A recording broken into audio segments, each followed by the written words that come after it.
And reading your dad's book, Molotov a Cocktail. Yes. Talking about Molotov. colored. Yeah, cocktail with Molotov or Molotov with cocktail. The title is Cocktails with Molotov. With Molotov, correct. Yeah. Okay.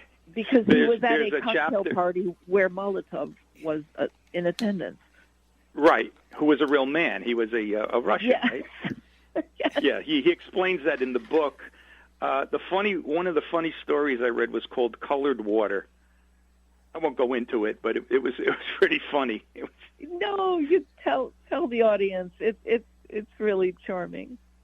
Well, as a child growing up in where you had legal segregation, he had noticed his mom took him to some department store and sat him down and said, "Now you wait here until I get back." And he's sitting around. He's noticing that there's two fountains for people to drink water, and one of them said colored.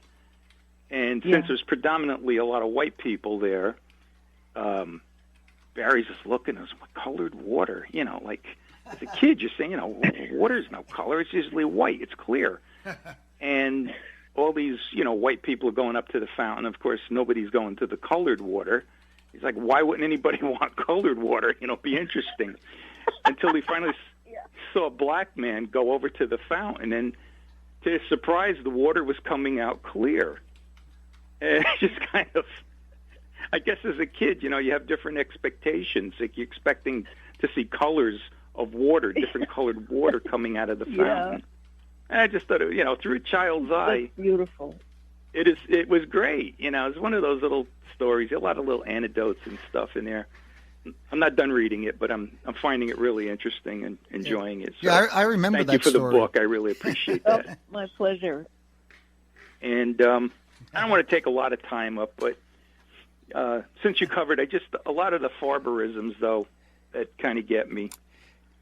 Forgive me for talking while you're interrupting. I kind of use that a lot, especially with friends, sometimes with my wife. Why use a stick of dynamite when bug spray will do the job? Yeah, hey, there's. Why use dynamite when insect powder will do? There it is. How about this one? I can tell by your tongue that your heart is up to no good. I can tell by your tongue that your heart's up to no good. John, I love the way you pull these out of the hat. I love hearing this. Here's another one. Or have your secretary type it, and I'll sign it. Here's another one. Do you ever find yourself on the side of the enemy because your side is such a schlemiel? Yeah. Oh, you remember? Okay, here's the best one. When he interviewed Abby Hoffman, which is I have that on my channel, that was priceless. At one point, Abby's complaining to him about the government having all these files and records on him, and the FBI, and all this. They're all chasing after him, and he says, "How would you like that?" And your dad says, "I would rather have 26,000 pages about me in the FBI files than my name scribbled down on a piece of paper in the hands of a Gestapo officer or a member of the KGB looking for me in the night." I mean, that was just so spot on. I mean, and he was so, I guess, quick to say that. And Barry's he was astounded because or he said something to the effect like, "Oh yeah, Russia has a better way of sharing their poverty, than the United States shares its wealth," or something to that effect. Right. Yes. And yes. that argument's going to hold up like an Alka-Seltzer over Niagara Falls. Yeah. I won't say anymore because this guy could go on all night. Well, this was another one. You've destroyed my Air Force on the ground. Oh, John, one more favorite. Yeah, what's that one? You remind me of that Baptist preacher in West Virginia who was particularly grandiloquent one Sunday morning when one of the choir boys noticed one of the pages fluttered down from the pulpit to the carpet, and there was a notation penciled in that read, "Argument unsubstantiated, yell like hell." Right. It's all written on the side of it. You can't substantiate the argument, so just scream. That was another goodie.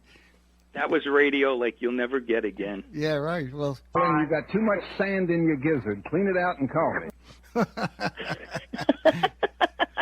I'll hit this, the one you were talking about, this. Pardon me for talking while you're interrupting. Yeah, there it is. And the other one was... Now I'll have to push my serenity button. Yeah.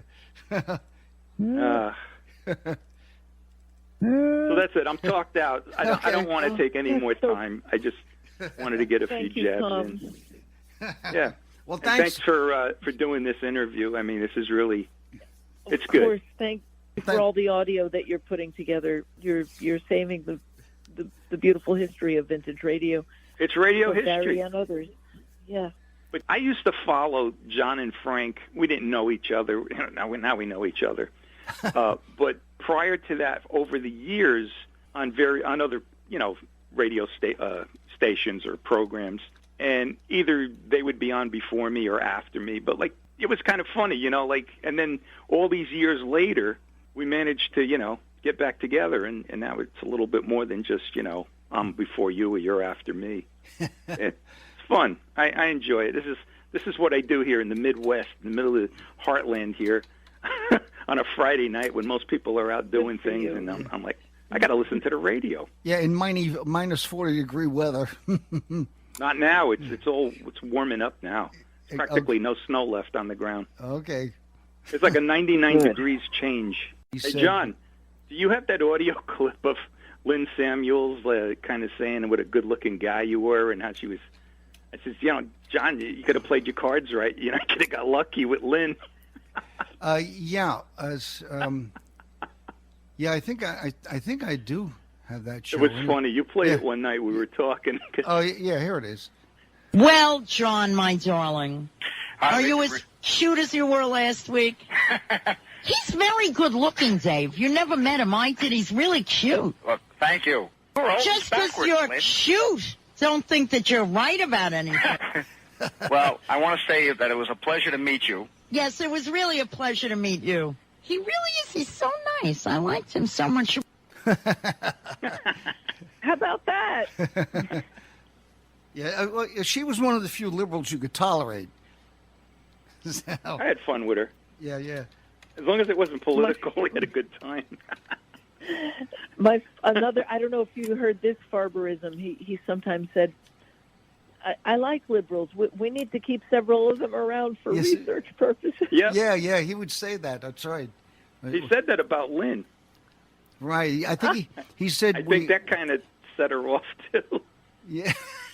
He said we have to keep them around so that we know what not to fall into anymore, or something to that effect. So... And that was... Yeah, he was one of a kind, and... we're gonna miss him. You miss we've lost a lot of great talk show hosts in the last few years. We lost Bob, we lost your father, we lost Rush. There's a few more I can't remember. Of course, Barry Gray. I never listened to Barry Gray that much. He was annoying sometimes. Barry Gray used to be the type. If he had a conservative on his show, he sounded conservative. If he had a liberal on his show, all of a sudden he turned into a liberal. I can't trust somebody like that. Am I on? Yeah. Am I on?